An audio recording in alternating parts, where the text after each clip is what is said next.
أسعد الله مساكم. ضيفنا اليوم مميز جدا جدا جدا، وهو عاشق للطفل ورائع، وأول من قدم الأعمال الفنية لمسرح الطفل.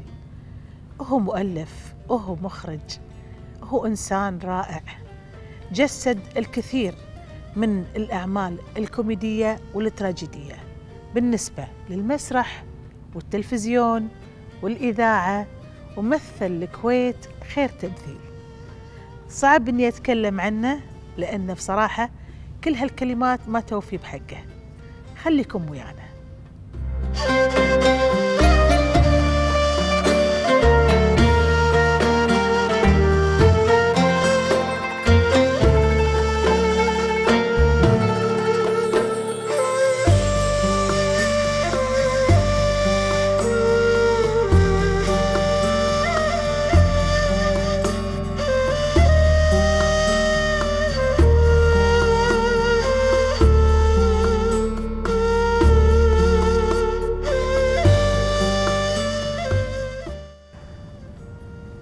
أسعد الله مساك أخوي الغالي والفنان الكبير عبد الرحمن العقل أبو خالد. حياك الله ومساك بخير وصحة وعافية إن شاء الله. وأنا اللي سعيد باللقاء هذا معك أنت، يعني بالذات أنت عارفة أنت أحد أبنائي في مسرحياتي وشغلي، يعني عزيزة وغالية. بارك الله فيك يا منى. الله يحفظك يا أبو خالد. أنا سعيدة أن يعني أول عمل مثلت مع أخونا الغالي أبو خالد مسرحية أبطال السلاحف، وأكيد كلكم تعرفون أنه هو رائد من رواد المسرح الطفل الكويتي والخليجي والعربي للأمانة. يعني للحين من أشوف أبو خالد أتذكر أبطال السلاحف، تذكرين طفولتك الحلوة.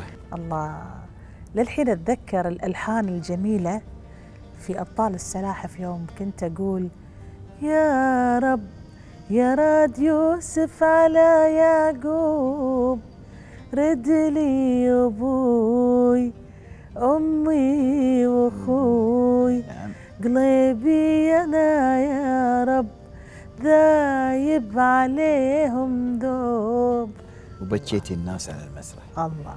أي لأن هذا فيها دعاء انك تبي تشوفين اهلك كنت ضيعتيهم خذوك اذوك وكذا، حسب الحدث الموجود في المسرحيه. ما شاء الله يعني. بس يعني ابو خالد، يعني اكيد مع حفظ اللقب ونحبك ونحترمك، بس عزيزة. احنا قاعد نتكلم سوالف العفويه العاديه، وخصوصا على شاشتك الذهبيه، شاشه تلفزيون الكويت. الله فيكم، عسى الله يوفقكم ان شاء الله. الله يحفظك انت والمخرج والشباب كلهم. الله يخليك. ما لاحظت شغله في الوقت اللي يعني أنتجت فيه أبطال السلاحف، ما شاء الله تبارك الرحمن، كان عندك زخم كبير من الفنانين الكبار المطربين، ألحان أستاذ محمد البلوشي، كلمات منو؟ كلمات الأغاني؟ إيه، كلمات الأغاني كانت حق، طبعا أنا موجود فيها. أكيد طبعا كتبت وايد من الأغاني، بس يعني حتى كانت نوال موجودة معنا. تتذكر كنا نسجل في استديو دندون مع رحمة الله عليه أستاذ حسان العويش. اي والله كان هذه الشخصية الجميلة يعني. ونوال أم حنين. نوال يعني أنا يعني قلت لا ترى ما راح أسوي مسرحية إذا ما تكوني معي. كان تقول لي تم، أنا معاك على المسرح. ترى يعني مو بس نوال على المسرح، يبت حتى محمد البلوشي على المسرح، يبت خالد بن حسين على المسرح، والأول الناس كلهم وايد فنانين على المسرح يبتهم. اي طبعا اكتشفتهم على المسرح، حسيت بوجودهم يعني مهمين، وحطيتهم في المكان الصح. قلت له ما راح تمثلين، انت راح تأدين نوال. قلت له انت ما راح تمثلين، انت راح تغنين بالجو العام الموجود بالحدث في المسرحيه. بس غنت الاغنيه مالت الام قويه اللي تقول يما. ايه شفتي يا احلى اسم يما، من قلبي غنيت يا عمري الله. يا قلبي الله. يا احلى اسم باليوف غنيت. باليوف يعني كلمات، يعني واحد تدمع عيني اذا يسمع الكلمات هذه. وكان الحدث في مكانه والاغنيه في مكانها. انا ما حبيت اني احط اغنيه بدون حدث، لا الحدث تكمل حدث الغنايه يعني. الله. نوال صوت جميل. اي والله نوال صوت صدقت. جميل. ام حنين. اوف ام حنين يعني هي تحب الاغاني الكلاسيكيه على فكره. طبعا الاغاني طبعا. اللي فيها روح تدخل القلب اغانيها بصراحه، مع والله احترامي لكل المطربين الموجودين. اكيد طبعا بلا شك في الموضوع، بس انا بذكرك بشغله الحين. بعد بلادنا حلوه هذا شيء حلوه ثاني. حب الوطن ما له مثيل. أيوة. ايش تعني لك لا هي مو بس ما لها مثيل، هي بلادنا حلوه حلوه بس الوطن ما له بديل. ما له بديل. ما له صح بديل. صح, إيه صح. لان ضعنا بين إيه الكلمات. صح. فالناس كذا تغنيها مثل، لان غناها صلى الله يطول بعمره ويعطي الصحه والعافيه خالد العبيد، غناها ما لها مثيل. ما لها مثيل. حط مثيل واحنا نقول بديل وهو يقول مثيل. فصارت الثنتين مع بعض يعني. حلوين. اي حلوين. اهم شيء في الموضوع هي بس بالحدث ما له بديل. هو السلطان شو يقول لنا؟ يقول قعدوا عندي انتم سويتوني وعلمتونا وعلمتوا عيالنا وعلمتونا كل شيء الحلو ما حلو كذا. قلنا خلاص احنا ما نقدر نقعد، يعني وطننا مهما كان وطننا لازم نروح له. نعم. وانت تدرين فيني انا من النوع اللي احب شغله الوطنيه في اعمالي يعني والدينيه في اعمالي. انت وطني حتى النخاع. ما انساها ديره. منو ما يحب هالديره؟ اي والله. فقلت له قلنا له ما له بديل، يعني ما قصرت ومشكور على الضيافه وعن احنا اللي سويناه عشان اللي انت اللي سويته. مشينا. اي بس ابو خالد يعني الديو الجميل كنت مع الفنانه القديره ايضا استغلال احمد. يعني ام احمد يعني بس اذا عندك موقف جميل تتذكره في هالعمل يعني. لا شوفي انا اسال الله يشافيها ويعافيها. الله يعافيها. كانت مريضه. اي والله. فكلمتها اكثر من انا دريت مريضه، كل ساعه دقدق عليها يا زينه والله، شخصيه جميله وخلوقه يعني. انا الحمد لله واصل مع كل اخواني. طبعا طبعا. الله يطول بعمرك. الله يسلمك. كلمتها قلت استغلال روح على خشبه المسرح. صح. ولما تحس ان ايا كان اي ممثل حسيت ان قدامه يعني دروب ولا حصل شيء بسرعه تنقذ على المسرح، لا شعوريه ما حد يحس فيها. شلون؟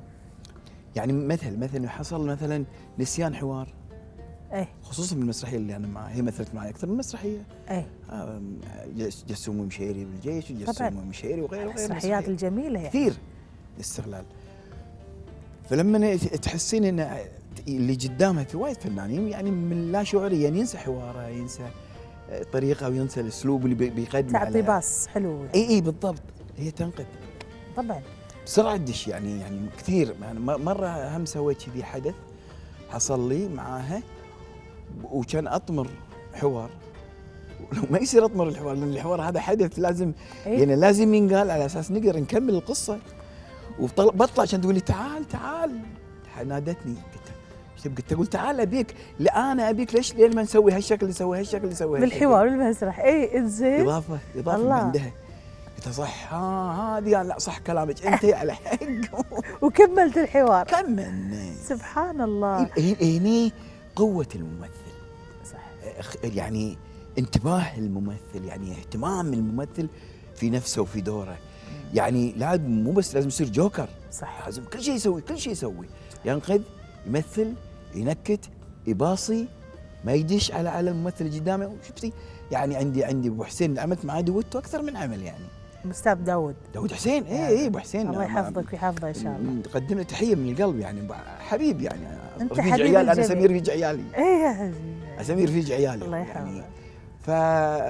يعني انت شفتي معي في المسرحيه اللي هي خصوصا انتخبوا معلي. صار لك بنته ما تنشاف. لا هذه لا هذه بمتاح وغير المسرحيات اكثر من مسرحيه يعني. شوفي انا معه كريم كرم الله. إيه. لا يقول في خيمتنا. قلت تبي تنجح في خيمتنا. ابو خالد انت في مسرحيه منتخب ام علي طبعا كلكم ما شاء الله تبارك الرحمن يعني فنانين كبار ونجوم عسى الله يحفظكم. كل واحد يقول الزود عندي بالعين. ايه تدرين ان بالعين انت فاهم انا معاه. يعني تخيل انا للحين لما اشوف المسرحيه في مقطع كنت تتكلم فيه بتشيتنا فيه. ايه يعني دائما عن الاسره. يعني بنفس الوقت يعني انا احس بهالرجفه هذه بصوتك باحساسك. اقسم بالله العظيم انه كل يوم اشوف قدامي سطر وسطرين الحرمه تبكي مشوبعه بعباته، الرجال جايب قطرته وكذي قاعد تحس انه عنده متألم. حلو شو يصير فيك؟ الاداء غصبا عليك دمعتك تخر. صح. والله احس اني انا كل الاسرى اللي اخذوهم عيالي. طبعا. والله العظيم بدون مبالغه. صح. انقهر. كلامي صح وقته، كلام نعم. صح يعني. ولا نعم. نزال يعني لا نزال احنا عندنا جرح. كلمتي يجي شهر 2 او شهر 8. نعم. الله لا يوريك يعني. اقول عسى ما احنا قادرين ننساه. بس احنا الله يعين اهل الاسرى طبعا. صح. واللي توفوا عيالهم الشهداء، الله يرحمهم برحمته ان شاء الله يا رب. ابو خالد، معروف عنك انت الوفاء، يعني دائما بسم الله عليك واصل، دائما جميل باحساسك، تمثل الكويت دائما خير تمثيل، وكلنا اكيد لازم نمثل بلدنا خير تمثيل. وانت تعلم اخلاقك واسلوبك وتعاملك، خلي الواحد يعني تلقائيا يتعلم. انه احنا قاعد نتكلم عن خلف الكواليس ترى احنا حسبات الاهل، يعني انا هذا اللي اتكلم عنه. يعني ربينا كلنا مع بعض وتعلمنا لو بكلمه واحده، بس احنا تعلمنا من اشياء كثير. طبعا انت الاجيال الحلوه ما شاء الله. ابو خالد، انا زميلتي كانت يعني واحبها واموت عليها، سماحه يعني فعلا جميله، وانا اسعد لما اشوفها تنجح، واستانس لما اشوفك تنجح يا ابو خالد. باركي لها وباركي حق الكويت. اكيد. احنا يمكن الحين تونا جايين من برا من الرياض، مهرجان الرياض المسرحي، باركت لها، فزنا باكبر جائزه في المهرجان. واكيد يعني الرياض حاضنه للفن وحاضنه للكل، ام الجميع يعني. اكيد. يعني كلكم حلوين، وحضوركم طاغي، ومسرح الكويتي كان حاضر بكل قوه يعني. الحمد لله. عسى الله يحفظك ان شاء الله. هذا ما جاء من فراغ، جاء من تحت ايادي اساتذه سبقونا الموجود، عسى الله يطول بعمره، والمتوفي الله يرحمه. تعلمنا منهم شلون على قولتهم نقدر نوصل اعمالنا الفنيه من اهل الكويت والمسؤولين اللي في الكويت. تبارك الرحمن، ما شاء الله عليك يا ابو خالد، انت فنان كبير واب عظيم. شفنا النموذج الناجح في ابنائك، عسى الله يحفظهم، واصدقائي وحبايبي. شنو يعني الشيء اللي كنت تحرص عليه في التربيه؟ تربيه اللي انا تربيته من ابوي وامي، حطيته في عيالي. الله عليك. اكو وايد امور الحمد لله انا لا يمكن اسويها، ولا يمكن اعملها، ولا يمكن اخرب صحتي فيها، ولو الناس فاهمه شنو وضعي، الا ان عيالي قلت لهم يا جماعه لما يشوفون فيني 1% خراب تحبون تسوونه سووا، اذا شفتوا فيني، ما شفتوا فيني شيء فخلوكم مثل ابوكم. الله. هذا اول نقطه. طبعا والله لله الحمد، الله كلهم مصلين مسمين الحمد لله أكيد. من نفسهم بدون اي شيء، بدون ما افرض عليهم الصلاه والدين، وامهم ما شاء الله الحمد لله يا زينها انت تعرفينها مصليه مسميه ما شاء الله عليها، مركعين ملتزمه، وعيالي كذلك الحمد لله. طبعا اغلبيه الحمد لله يعني كلهم. تعبتوا عليهم ايضا بالدراسه، وكانت ام خالد يحلوها يعني. اي لا وياهم المبتسمه الجميله، عسى الله يحفظها. وراء كل رجل عظيم امراه. الحمد لله يعني صراحه لله الحمد. كل واحد ماخذ مكان دكاتره. اكيد تعبت عليهم باللي يبونه بس عشان ترى انا اتواصل معاهم، ادري فيك يعني اصدقائي اتواصل وياهم اختكم يعني اخوانك هذول. الله يخليهم يا رب ويسعدك ان شاء الله. عساك السلامه الحمد لله. المسرح شنو يعني لك ابو خالد؟ حياتي، متعتي، احس بالروح الحلوه على خشبه المسرح، خصوصا لما نشوف الجمهور قدام. الله عليك.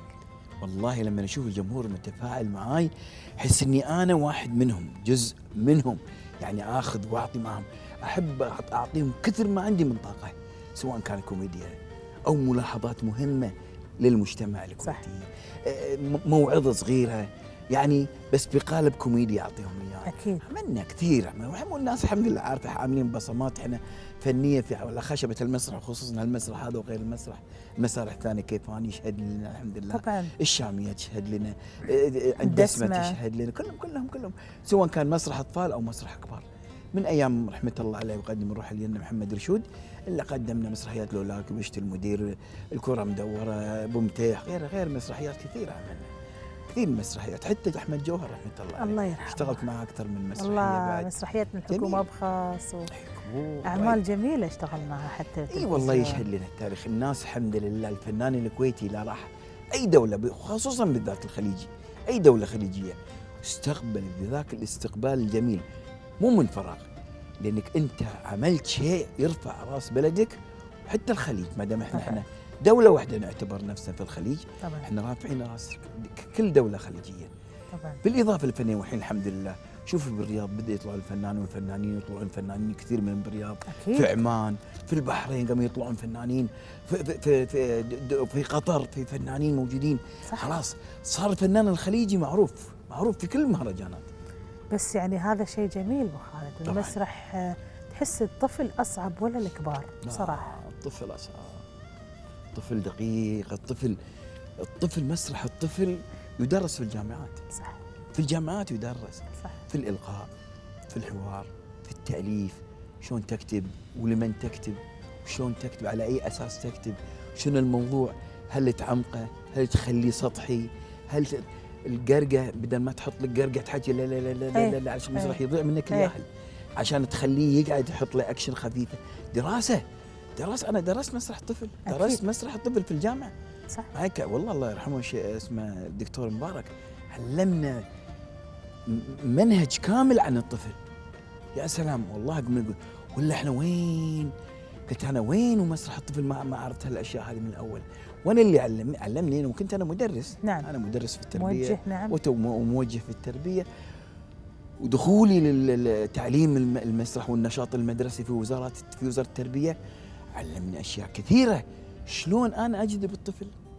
نعم. انا ABCD عملت ABCD جو 1 وجو 2 وجو 3 وجو 4. وزاره التربيه ما قصروا، اعطوني شهاده شكر لاني انا عملتهم. الله يرحمك احمد الربعي رحمه الله عليه، دكتور يعني لما ندخل الانجليزي من الروضه ليش من المتوسطه الانجليزي؟ كنا نتعلم الانجليزي، احنا تعلمنا الانجليزي من المتوسطه. الحين خلاه من الروضه. الله. الروضه والابتدائي والمتوسط لا ما تخلص الجامعه الانجليزي معك، لان اللغه مهمه تعتبر لغه في العالم الاولى. نعم. اللغه الانجليزيه. نعم. فشو تعالي شوف، فعملنا اللي ما ينعمل. فاقول لك عملت 4 الوان ABCD بالكلام، بعدين ABCD EFG HIJ وما ماشي، بعدين ABCD الرابع خليتهم كلهم يغنون معي. الله. اللي على المسرح. الله. فالحمد لله خذوها المدارس. الحين اكثر مدارس رياض الاطفال نعم. ماخذين اغاني ABCD في المدارس. خالد اكيد يعني انت من مربي الاجيال، يعني ركيزتك وايد كبيره على مسرح الطفل. خالد مفتاح شلونه؟ ها؟ مفتاح مسرحية شخصية مفتاح؟ لا اي شخصية مفتاح. خالد قماشه. شوفي مفتاح عملتها في الغرباء اللي في اعطوني دينار. هذا واحد ما اخذ الا دينار. انا ما اخذ الا دينار. هذا كاركتر. هي عملت شخصيتين في المسلسل معي الفنانه كبيره، اسال الله يطول بعمرها ويخليه حياته بعد معي. نعم. الدكتور عبد القادر الحين ما شاء الله دكتور. دكتور عبد القادر النجار. والنعم. ومعاي احمد الصالح، وايد فنانين في كان. دينار. وغانم الصالح معاي. احمد جوهر، الامام عبد الله الله يشافيه ويعافيه. الله يشافيه. كلهم فنانين، وايد كم كبير من الفنانين. نعم. في الغرباء موجودين. فمفتاح اول واحد، مفتاح في البوشي في الديرفه. اي. جاي يقول نبي اسمك مفتاح، قلت يا جماعه والله عامل مفتاح، قال لا احنا نحب مفتاح خلي المفتاح. وعملت كاركتر فيه وايد حلو، شخصيه مفتاح حلوه. وعملت مفتاح في خالتي قماشه. ايش قاعده اقول لك؟ ما سمعتها منك؟ بلى. وخالتي قماشه. خالتي قماشه مع حياه طبعا خالد النفيسي وان بطولات جماعيه اول. لا شوفي خالد اسمها هذه خالتي قماشه. انا دور اللي هو ربي حصن عندهم وعندهم في المسرح في المسلسل. بس عشان الله يرحمك يا ابو صالح خالد النفيسي، والله رحمه الله عليه. عشان قلت لك معلومه، ترى ولدي خالد على اسم خالد النفيسي. ادري. احب اموت في خالد. الله يرحمه. المهم كان يقول احنا عبد الرحمن نبي يدش معانا، نبي نسوي مقالب وياه، نبي يدخل البيت ويدخل ويقعد مع بناتنا ويقطع مع اهلنا. شلون وهذا غريب ما ندخله، بس لازم نقول ان هالولد هذا ابوه الله يرحمه كان هو عندنا، وهذا احنا مربينه وهو صغير. الله. شفت الموقف اللي انا سعد عبد الله مال هذا يا اخي موقفي تعال شلون هذا جي؟ هذا انا وياها. شنو؟ انا قلت لها حطي بحلجي هذا الطويل عشان تجرين. صدق؟ اي هذه لانه ما له نهايه. والبوشيات انا مألفها حمدي ثريد الله يرحمه كان. قلت له ابي ما ابي بوشيه بوشيتين، لا حطوا لي 5 بوشيات عشان ما يشوفني غانم كلش. شافني ليه شافني غانم مصيبه. لا بس امانه عليك صدق هذه اخذت منك كل اللي عاده. ايش كثر عدت؟ انطر بس خلصوا منها لان كره. ما ضحك؟ اي ضحكت حيل بالتسع عاده. العمل هذا كلكم تضحكون فيه اصلا. كل يوم نضحك، كل يوم نضحك. حتى انت لما تشوفون حياه، خل تسمعني، لما تشوفون حياه تسوي هالشكل اي بس قاعده تضحك. اعرفها. اي مسلسل من يسوي هالشكل. في عندنا مشهد سويناه وياها الشعر انا وياها معروف. اذا كان عندكم نقطه انا وياها في مسلسل حتى معنا سناء يونس من البحرين، من السعوديه صح؟ انزين. لا انا وسناء يونس الملقوفه مسلسل الملقوفه. تكفى اقول الملقوفه في الشعر قاعده انا قاعد اكون اتغزل فيها. انا شاركت في العمل. لما تقول قول انا اضحك اقول له حياه سكتي الله يخليك شمس سلطان، انا قايل لكم لا تحطوني معاها. هي كذي صح. كريكره اتذكر انا وياها كريكر. يوم كنا بعمل من الاعمال ويا ابو خالد معاي الحين شلون بشتغل انا وياها. في قاصد خير عبد الحسين الله يرحمه الله يرحمه. في قاصد خير يوم عدنا طبعا المسلسل عدنا مره ثانيه يعني. فانا وحياه ندش نقول كلمتين كا انا وياها نضحك ونرجع مره ثانيه 3 مرات 4 مرات ما قدرنا ندمع. سوزان ما توصى يبونا مشهد ثاني هذا الغوه. مشهد الغوه لا ما ينلغي. انا بروح مشاهد معدوده على اليدين. زين ما يصير يا ابو تكفى ابو عدنان. اقول لي لا تضحكون. قلت ان شاء الله. دخلت كذي قلت سوزان انا ما راح احكي ولا كلمه. انا يشتكي عند ابوي بقول له ترى امي كذي قامتها قامت الضحكه. هو انت زين. ابو عدنان لما يضحك ما شاء الله عليه يمسك نفسه حيل يمسك نفسه بس يبين عليه احنا ندري انه قاعد يضحك داخليا. بس كان يضحك هو. يضحك لا تقول لي ما كان يضحك. لا يضحك في يسمونه مسلسلهم الحلو القديم اللي هو درب الزلق. كلهم يضحكون. حطوا المشهد وقول عشان كذي هي نجاح العمل بالاشياء البسيطه اللي كلهم على قلب واحد. متى ما صار العمل اي عمل فني حلو جميل والموجودين فيه على قلب واحد، تعالوا شوفوا شلون الابداع يبدا. والله حتى المسرح انت مبدع يا ابو خالد. الحمد لله كلهم مبدعين والله. بس الحمد لله ان شاء الله الجايات اكثر. تسمح لي اقول لك على كلمه وفاء مثلا، خلينا نقول مثلا للراحله مريم الغضبان الله يرحمها، اختصرها. كلمه وفاء شنو ممكن تقول؟ اقولها رحمه الله عليك يا ام عبد القادر، عسى الله يرحمك برحمتك من اهل الجنه. امين. طيب الدنيا كلها فيك، مكانك كبير مبين. صح. ما احنا قادرين نلمه، لا انت ولا في بعض الفنانين الموجودين رحمه الله عليك. صار شرح. سالم انا ال4 اشهر اللي قعدت فيها بالمستشفى ليل ونهار انا عنده. ادري. وطلعت لما ضاحت بعد واحنا كاتبين منتخب ام علي، كاتبها انا وخالص وماخذين فيها اجازه، واقعد معها هي على سريرها وتقول لي لما طلع الكورونا ما ادري شنو طلعوا شيء ثاني، وذيك تقول ايش رايك نحط شيء؟ قلت له تم، اعطيني الفكره. روحها حلوه يا سالم والله اورتي قلبي بهالسؤال يعني. عايشه ابراهيم تركية ويا تركية صارت تراجي الشعبية. والله عايشة أنا ركبت معاها والله بالإسعاف ودينا. دخل عندي صورة كبرى بالمكتب لها، يعني ما ينسيون. أنا عاشرتهم. في وفاء بهالوقت؟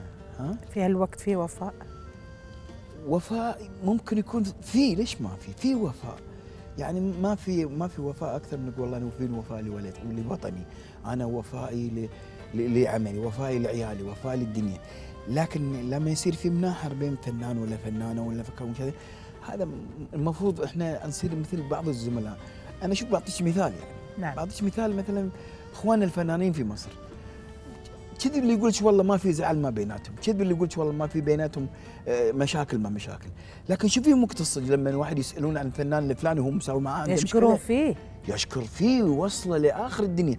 ما يقول والله لا ما لنا شغل فيه، هذا كذا كذا، انا ما احب اسال اتحكى فيه. ليش لا اتحكى؟